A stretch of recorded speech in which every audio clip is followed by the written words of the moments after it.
Hello, SpaceWatchers. I am Jim Murphy, and this is a new episode of Space Café Radio, your radio channel dedicated to emerging trends and live conferences in the space sector. Our fantastic guest today is Jeremy Schiel, co-founder and chief development officer at Orbit Fab.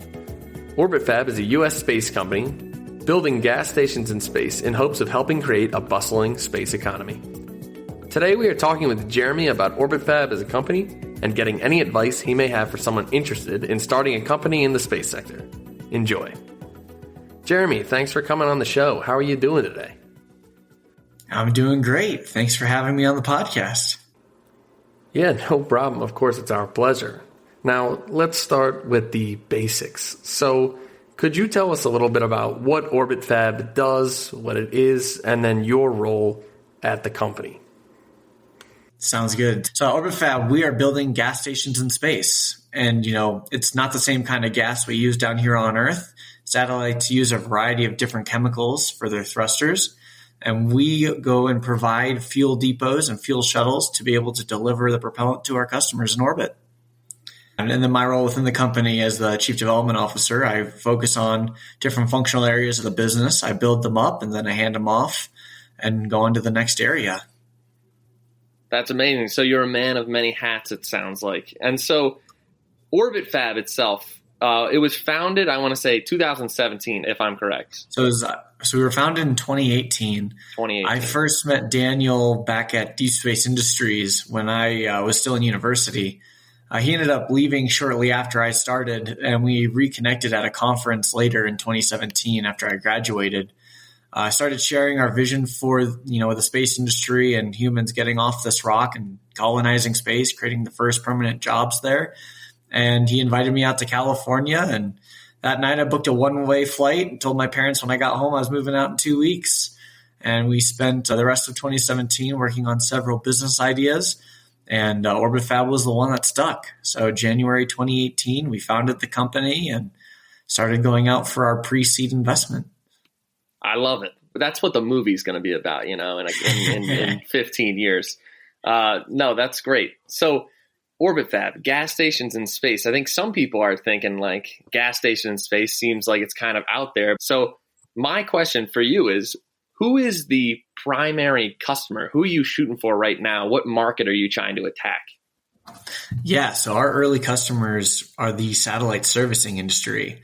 So companies that are looking to service current spacecraft in orbit, to deorbit some pieces of debris that are clogging our LEO orbits, and then different governments around the world, whether it be for like climate science or moving assets, or insurance industry is really interested in having satellite observation for insurance claims. A lot of it is starting with this new subsector of satellite servicing. Eventually, everyone in the space industry will be refueling. It's important to remember, like, space is not really an industry. It's a domain of doing business. Give us 50, 100 years, every company on Earth is a space company. It's just all of us are kind of ahead of the curve. You can think of it, going back a few hundred years when we first started doing the spice trade along the Atlantic. They weren't considered the Atlantic industry. They were like shipping industry. And so I foresee, in the future, a lot of us that are in satellite servicing now are going to kind of divvy up into what we currently see as a logistics industry or, manufacturing industry or infrastructure industry versus, and then like also being a part of the space industry, but that just being kind of a qualifier rather than the primary thing that we're known for. So you talked a little bit about the domain itself, and you talked about how everyone is going to be doing refueling in space. Can you tell me a little bit about why it's important and how that might come about? Yeah, let me go back and talk a little bit about history. The only way economies ever grow on Earth is when you have a cheap and reliable energy source that allows you to move goods and services and people from one place to another. So at first it was, people walking from tribe to tribe. Then it was horses. Then we got to steam engines, right? Then coal. And now we're at oil and gas. And oil and gas was this huge inflection point because it was so cheap and available that we saw the global economy take off, for a lack of a better term. And when we talk about the space industry, everyone's looking at this $1 trillion economy that's going to be coming coming about in the next decade. But really, the only way you can grow an economy is if you have a cheap and reliable fuel source to move goods and services. So Orbit Fab is merely the next step in this chain where we're providing that fuel in orbit so people can go out and move more things, provide more goods and services. You look at NASA wanting to go to the moon and Elon's trying to get to Mars, but the only way you can do that sustainably and reliably is if you have fuel depots along the way, kind of creating an orbital highway, if you will, to make things cheaper and more reusable. Because currently everything is disposable in our industry. So nothing's designed to be serviced or repaired. Once it runs out of fuel, which over 80% of satellites decommission because they run out of fuel, you throw them away, you build a new satellite, and then you have to launch it, it's just not profitable or sustainable in the long run in the ways that we need it to be. Yeah, so there's so much good stuff in there. I think one of the things you're talking about is how these different companies, this domain needs things within it. So SpaceX, NASA, they're going to need companies like Orbit Fab, refueling them. That's going to be an important part of their business strategy, their business plan. Could you run us through maybe the most important thing about Orbit Fab's business plan, whether it's the finances, whether it's building connections or the business model or anything like that? Yeah, so I would say it's two-pronged on the building connections and relationships, and then the business model innovation. So starting with the first one, the building the relationships and connections globally. So we first set out when we started the company looking for what kind of fueling port we could use to transfer fuel in space. And nothing really met our needs or the customers' needs that we've been talking to at the time. And so one of the things that we set out to do was, okay, we need to build the industry's fueling port. And it can't be Orbit Fab derived. It really has to be a communal effort that everyone can get behind. And so over the last 4 years, we've talked with over 200 commercial companies and government agencies across the globe, taking in the requirements and really making sure that the interface we're designing is going to meet a global need, not just a US need. Because the last thing you want is multiple different interface standards globally, kind of limiting the market. Now early on, having different interfaces is good, right? Because you don't want to limit the technology and the innovation. But long term, we really, as an industry, want to coalesce to a single interface. And so our stance was, well, let's just bring the industry along for the ride while we're building this and keep getting feedback from them. And then on the business model innovation side, we're selling fuel as futures contracts. So basically straight out of the oil and gas industry where a customer will buy fuel from us today. And then we promise them to deliver the fuel and they guarantee that they're going to take the fuel. And so what we can do with these contracts is then go to the commodities markets and start financing these contracts to really lower the amount of money that we have to raise to make this business viable. And so we were already talking with groups in the Chicago Mercantile Exchange, the London Metals Exchange, and exchanges in Australia to really make sure that we can add these commodities onto the market. Yeah, I think, that makes a ton of sense. And it's interesting asking different entrepreneurs, different companies, these questions, because you get a lot of the same information and hopefully can help people realize that these are the things that are important. So when it comes to building connections and also making this technology, Orbit Fab is somewhat of a trailblazer in this domain, in this specific, we'll call it refueling sector. You guys are pushing the limits here. Have you found that you've had to inform or convince your customer that this is the future and that this technology is what it's going to be? I would say it's a lot of education. Right. So most of our business development is really sitting down with our potential customers and partners and showing them the benefits that they can see from refueling.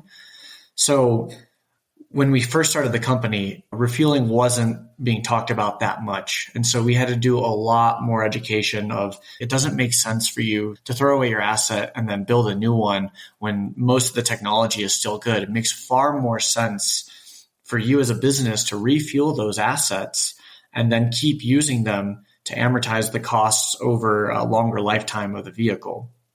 And then the other big area that we're we're working on educating the customers is to not think of refueling as life extension. That is one aspect of refueling, but whenever we refuel a vehicle or an asset on Earth, whether it be, a cargo ship, a plane, your car, a semi truck, the thought is never about whether you are extending the life of the vehicle. Like that's kind of implicit with what you're using it for. You're really thinking about, I need to go somewhere, I need to deliver something. And that's the mindset.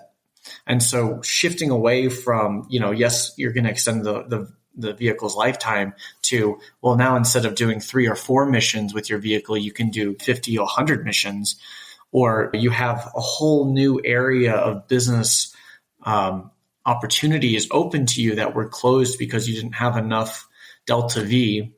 A good case study of this would be like VLEO, right? So you could make a VLEO constellation to get better high resolution imagery on Earth, but you're going to have to constantly burn your thrusters, which means you're depleting your fuel much quicker.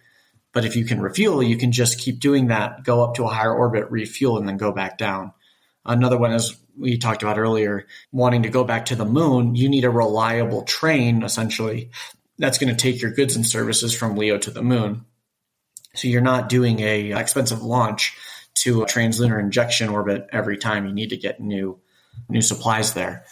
And so it's just thinking about space in a whole new paradigm than what we're used to. Another example where refueling has benefited is you have more flexibility with your asset. So let's say you build your satellite for one thing and the market changes on you 3 to 5 years later, you wouldn't have the fuel to go out and capitalize on that change quickly. But when you can refuel the asset, you can just top it off and then immediately change mission parameters. And so it's just turning a lot of this capital expenditure into operational expenses that the industry hasn't seen before.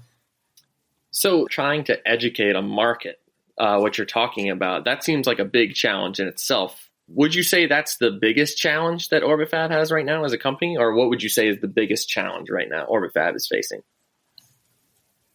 I would say the biggest challenge we're facing right now is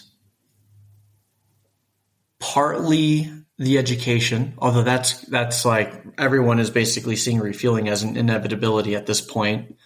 And then the other part is the time lag from when a customer will integrate Rafty and launch to when we refuel them. Because when they launch, they're not going to need fuel for the first few years.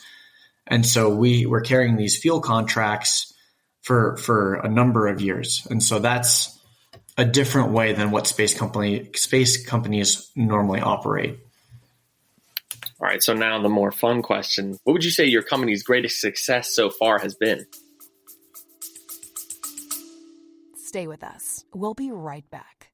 Moving is right up there with death and divorce in the Stress Olympics. But fear not. Turn that box of woes into a crate of woes with moving tips in the Life Beyond Boxes podcast with Premium Q Moving. Dive into the world of hassle-free moves, learn tips and tricks to save on cash and your sanity. Say goodbye to those moving meltdowns and hello to the smooth sailings. Or should we say smooth movings? Tune into Life Beyond Boxes with Premium Q Moving on lifebeyondboxes.com or find us on your favorite podcast platform. And with us, unpack the secrets to a stress-free move. Ooh, man, we have so many of them. So I would say the first one that set a really good foundation for us was our tagline, Gas Stations in Space. It's immediately understandable of what we're doing. We're only tackling one thing. So we're laser focused on refueling. We're not trying to do any other aspect of satellite servicing. We merely want to be the fuel supplier for the industry. And so moving quickly from the Furphy mission we had in 2019 that we launched in 2018 to then Tenzing, the world's first fuel depot that we launched last year, and then now winning our 2 big government contracts and signing up a lot of customers, I would say the biggest win is yet to come. I'm going to say the big win is when we actually do the first refueling in space, and that's really what we're working endlessly towards. I think that'll be a huge day. I mean, that will be awesome. The interesting thing, I think, in there is you said you're laser focused on this one aspect. What do you think the benefit is to stay laser focused on one thing rather than branching out? You have a limited amount of resources as a startup, whether that be capital, people, space. Really, when you're laser focused, every dollar is maximized to get you to that goal. And then focusing on a minimal viable product and then keep building off of that is also really critical. So that's why we started with Furphy on the International Space Station with water. And that was 4.5 months from napkin sketch to hardware handover. Then we did Tenzing, which had high test peroxide. So, a little more of an aggressive propellant. And that program was 9 months from napkin sketch to launch. And then now we're working on our hydrazine development for our fuel depots that we're delivering to the government. And the fuel contract that we just signed with DIU to deliver fuel in GEO to a Space Force satellite in 2025. So it's really now focusing on getting our depots and shuttles GEO qualified and getting used to working with hydrazine. And yeah, being laser focused again, like it's hard. It's hard for people to understand intuitively what you do when you're trying to do everything that's pertaining to servicing versus like if you're just focusing like we're only doing this, your message doesn't get confused. Yeah, it makes sense to me.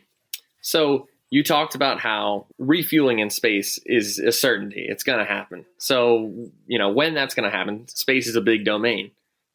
How do you feel about competition in the industry? Do you welcome it or do you see it as a disruption? No, I welcome it. Honestly, we only have a few competitors. So, the big one being Northrop Grumman in the US and then several international, but it actually makes it harder to raise money when you're the only one in your category, because you can't point to say, look how many other companies are getting funded, like how big this is. We've kind of sucked up all of the airspace in like this vertical. We've had several companies who were looking at doing refueling a few years ago who have now switched business models because we pride ourselves in talking to everybody. Again, those 200 plus commercial companies and government agencies to really, build and deepen those relationships. So I welcome it. I mean, again, like right now, the industry is really focused on the interfaces, but long term, the interfaces aren't really what's important. It's going to be your inventory, how well you provide your service to customers, and things of that nature versus where we're at right now, which is focusing on interfaces. I love it. And now that I'm thinking about it, you picked an interesting time to start a business. You start up the business and then COVID rolls in. And then now even with the war in the Ukraine, there's a whole bunch of different factors that are going on that are messing up supply chains. They're maybe making some relationships a little bit tense and things like that. So how has turmoil affected the company? How have you guys weathered the storm? Yeah, so the big one, we'll just go back to 2018 when we started the company. There were only eight companies who have publicly said that they were doing satellite servicing, and now there's over 150 globally.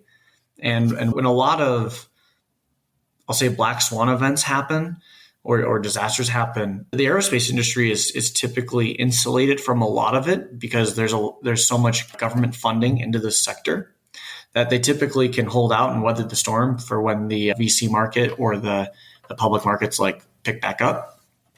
For us, 2020, it wasn't terrible in the sense that we had a lot more time to focus on building up those relationships. We got really good at the Zoom calling and the virtual calls really quickly. And at that point, we were still working on several of our SBIR contracts. And so the supply chains took a hit, which was one of the hardest parts.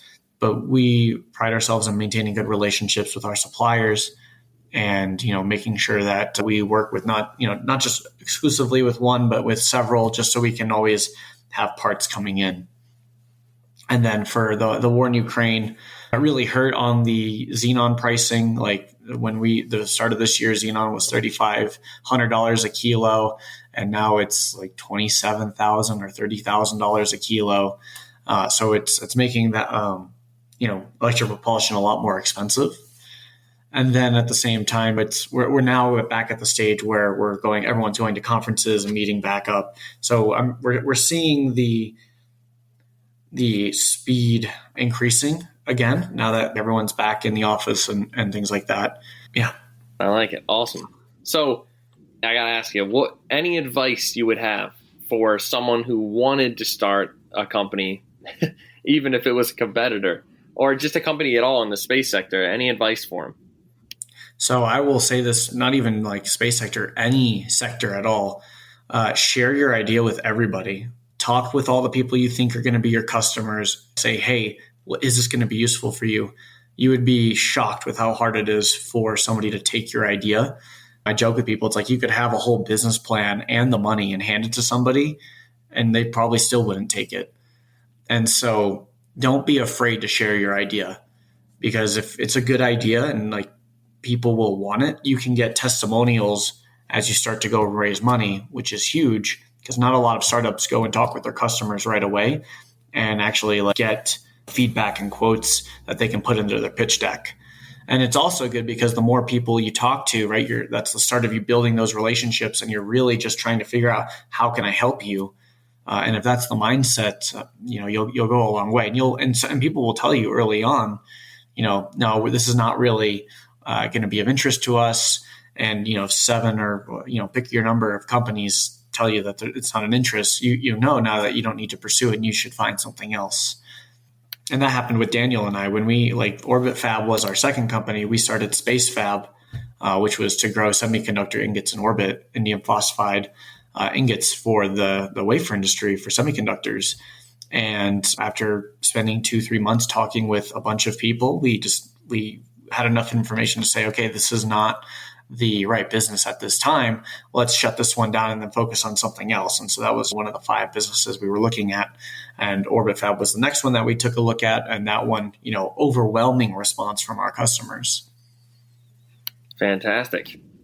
So I would like to go into a deeper dive into the chief development officer role. You say you go in, you make some work, you move on to the next thing, a man of many hats. Does that involve business development? It involves engineering? Like, what are all the hats that you're working? Yes, I didn't do the engineering. James Bultitude, our CTO, he was the one who really stood up our engineering team.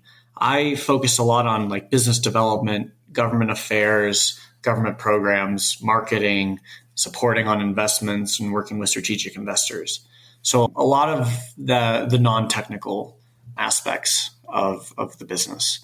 So I started with business development. We handed that off to our chief commercial officer, Adam Harris, who's doing a phenomenal job building up his team.